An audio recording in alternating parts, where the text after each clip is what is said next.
Hello everyone, কেমন আছো তোমরা সবাই? আমি অনেক ভালো আছি। তো নতুন একটা রেসিপি নিয়ে চলে আসলাম, সরষে পার্শে।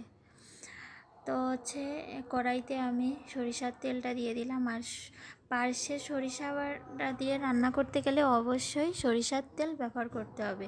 তো এর ভিতরে আমি সামান্য কিছু গোটা জিরে দিয়ে পার্শে মাছগুলোকে এক এক করে আমি কড়াইতে দিয়ে দিয়েছি।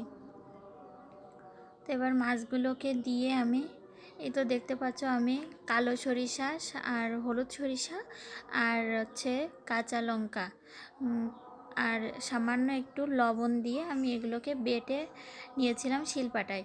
তো বাটার পরে আমি এটাকে জলে হালকা একটু জলে লিকুইডের মতো করে নিয়ে তারপরে আমি এই মাছের ভিতরে আমি সেই গোলা সরিষাটা দিয়ে দিয়েছি। তো এবার আমি গোলা সরিষাটা দেওয়ার পরে যখন দেখছো আমার এই জলটায় বলক উঠে গেছে, তখন আমি এতে অল্প একটু লবণ আর হালকা পরিমাণ একটু হলুদ দিয়ে দিয়েছি। তো এই তো হলুদটা দেওয়ার পরে আমি একটু নেড়ে চেড়ে নিচ্ছিলাম, মাছ আর ঝোলটার সাথে সুন্দর করে মিশিয়ে নিচ্ছিলাম।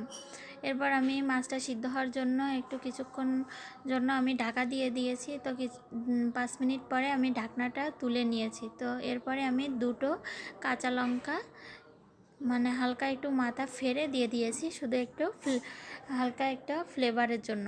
কাঁচা লঙ্কা আলাদা একটা ফ্লেভার থাকে।